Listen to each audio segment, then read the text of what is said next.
Hello प्यारे बच्चों।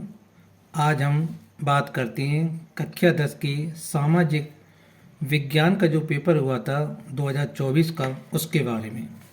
देखिए बच्चों, आज का जो पेपर है वो आसान पेपर था और इसमें आप आसानी से 90% से ऊपर भी आप नंबर ला सकते हैं।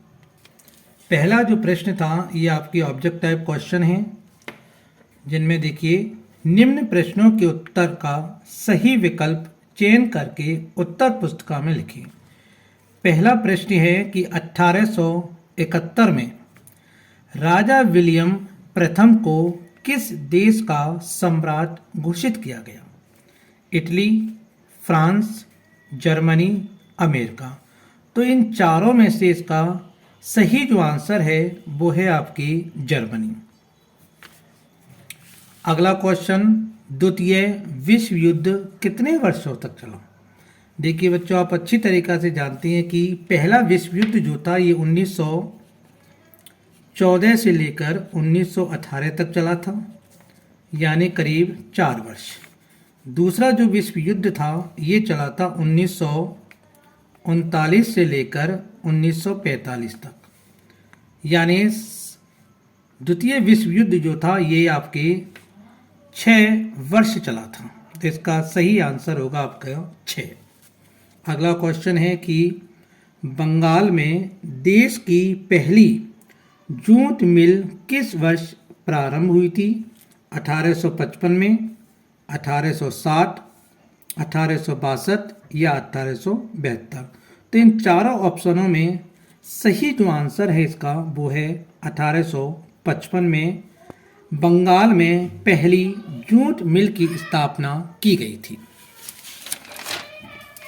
अगला प्रश्न, भारत में सबसे पहले प्रिंटिंग प्रेस कहाँ स्थापित किया गया था?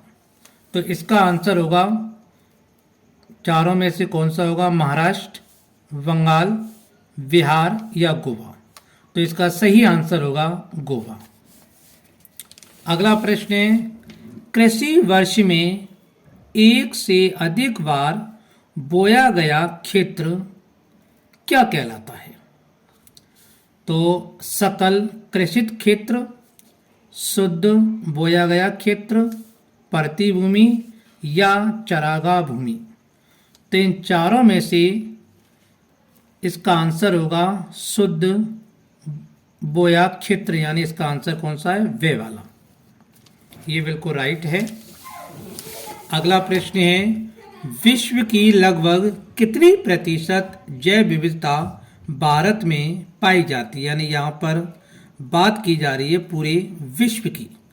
तो विश्व की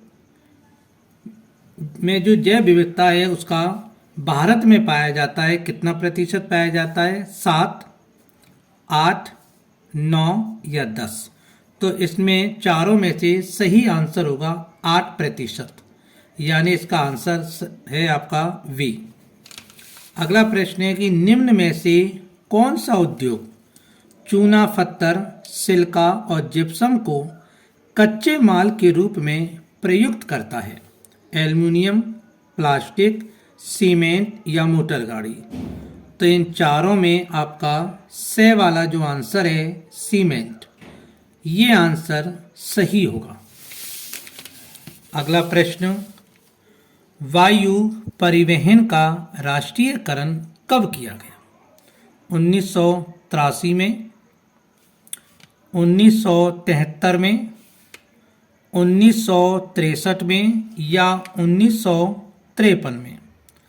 तो वायु परिवहन का जो राष्ट्रीयकरण किया गया था वो 1953 में किया गया था, यानी यहाँ पर आपका दे वाला जो ऑप्शन है ये बिल्कुल सही है। इसके बाद में आता है कि सामुदायिक सरकार की व्यवस्था किस देश में की गई है? भारत, बेल्जियम, श्रीलंका या जर्मनी। यानी बच्चों देखो, आपने अगर पाठ पढ़ा हो तो पॉलिटिकल साइंस का पहला जो पार्ट जो था उसमें 2 देशों की चर्चा की गई थी, एक बेल्जियम के बारे में और दूसरी श्रीलंका के बारे में।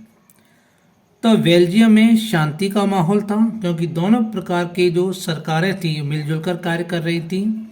श्रीलंका में जो जातिगत व्यवस्था थी धर्म के आधार पर, भाषा के आधार पर, तो यहाँ पर शांति की व्यवस्था मौजूद थी, अशांति का माहौल था। तो सामुदायिक जो सरकार की व्यवस्था की गई थी वो बेल्जियम में की गई थी, यानी इसमें आपका वे वाला जो ऑप्शन है ये बिल्कुल सही है। अगला, भारतीय संविधान में कंप्यूटर सॉफ्टवेयर निम्न में से किस विकल्प में आता है?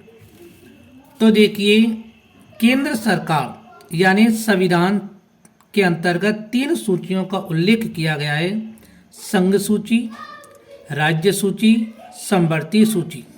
यानी संविधान का जो निर्माण हुआ था ये 1946 से लेकर 1949 तक बना था ये संविधान, और उस समय कंप्यूटर का ऐसा कोई विकास हुआ नहीं था, ना कंप्यूटर के बारे में लोग बाग जानते थे और ना ही ये ज़्यादा पॉपुलर था।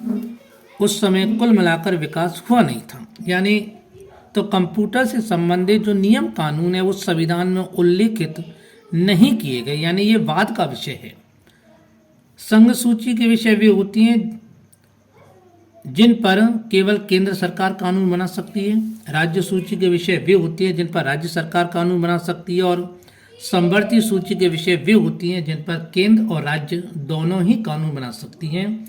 लेकिन विवाद होने की स्थिति में केंद्र द्वारा बनाया गया कानून ही माना जाता है, जबकि और यानी इसके बाद में जितने भी विषय जोड़े गए हैं तो उन सभी विषयों को अपशिष्ट विषय यानी बाकी बचे हुए विषय में शामिल किया गया है। तो इस प्रश्न का जो आंसर होगा वो होगा आपका द वाला। अगला प्रश्न,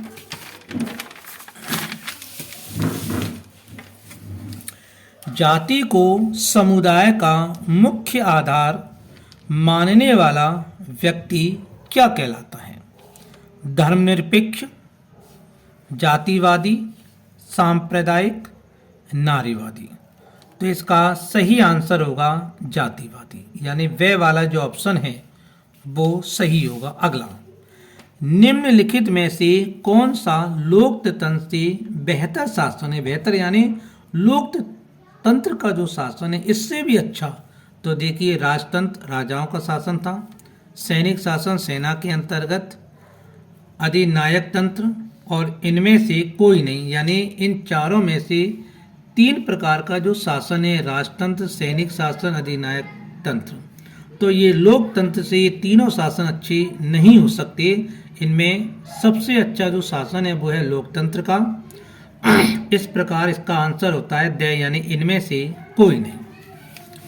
निम्न में से कौन सी एक असंगठित क्षेत्रक से संबंधित गतिविधि है? असंगठित क्षेत्रक, असंगठित क्षेत्रक वहाँ होती हैं जहाँ मजदूरों के लिए या लोग कार्य करने वाले जो लोग होते हैं उनके लिए किसी प्रकार की कोई गारंटी नहीं दी जाती। तो ये जो प्रश्न है ये विवादास्पद है। क्यों? क्योंकि इसमें कारखाने में काम करने वाले श्रमिक भी आती हैं और दैनिक मजदूरी वाला जो श्रमिक होता है वो भी आता है। लेकिन दोनों में अगर देखा जाए तो ये वे वाला ऑप्शन ही यहाँ पर सही माना जाए तो सबसे सही है।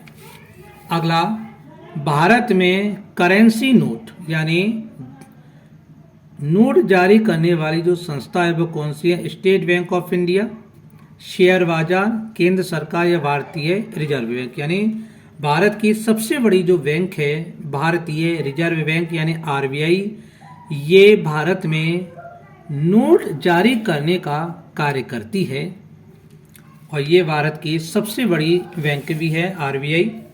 इसके बाद में आता है कि व्यापार अवरोधक के रूप में कर आरोपित किया जाता है। तो किस पर किया जाता है? निर्यात पर, आयात पर, पूंजी निवेश पर या सहायता पर। तो इसका आंसर होगा वे ऑप्शन है आयात पर।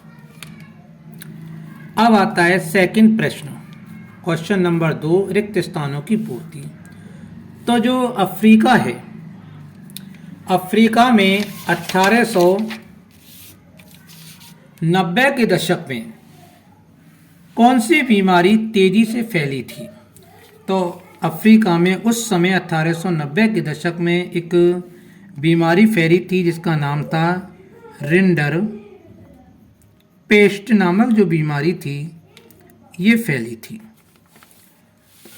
अगला प्रश्न है, मशीन उद्योग के युग से पहले अंतरराष्ट्रीय कपड़ा बाजार में भारत के रेशमी और रिक्त स्थान उत्पादों का ही दबदबा रहता था। तो रेशमी और इसमें आएगा कपास।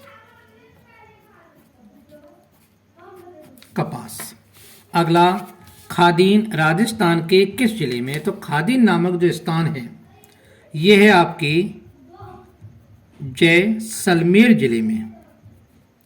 यानी ऐसी जगह होती है जहां पर पानी की मात्रा से वो जगह उस जगह में नमी होती है और इस खादीन का निर्माण जैसलमेर में पालीवाल ब्राह्मणों के द्वारा संपन्न करवाया गया था। अगला प्रश्न है कि बेल्जियम की राजधानी, तो देखिए बेल्जियम की जो राजधानी है वो है आपकी ब्रुसेल्स। श्रीलंका में राजकीय धर्म के रूप में अंगीकार किया गया। तो देखिए श्रीलंका में बौद्ध धर्म को राजकीय धर्म घोषित किया गया था और यहाँ की जो भाषा की बात करें तो वो सिंगली भाषा यहाँ की राजकीय भाषा है। तो यहाँ का जो धर्म है वो है आपकी बौद्ध धर्म। तृतीयक क्षेत्रक को किस नाम से जाना जाता है, क्या कहा जाता है? देखिए 3 क्षेत्रक होते हैं, प्राथमिक, द्वितीयक और तृतीयक। प्राथमिक जो क्षेत्रक होती हैं ये प्रकृति से संबंधित होती हैं। द्वितीयक जो क्षेत्रक होती हैं ये उद्योग से संबंधित होती हैं, यानी ऐसी सामग्री जिनका उद्योगों के माध्यम से विनिर्माण किया जाता है। और तीसरा तृतीयक क्षेत्रक जो होता है इसमें जितनी भी कर्मचारी होती है, डॉक्टर है, वकील है, अध्यापक है, जो कर्मचारी होती हैं ये कार्य करने वाले लोग हैं, इसलिए इस क्षेत्र को सेवा क्षेत्र भी कहा जाता है। सेवा क्षेत्र भी कहा जाता है। अगला प्रश्न है कि बहुराष्ट्रीय कंपनियों द्वारा किए गए निवेश को क्या कहा जाता है? तो बहुराष्ट्रीय कंपनियों द्वारा किए गए निवेश को विदेशी निवेश कहा जाता है। विदेशी निवेश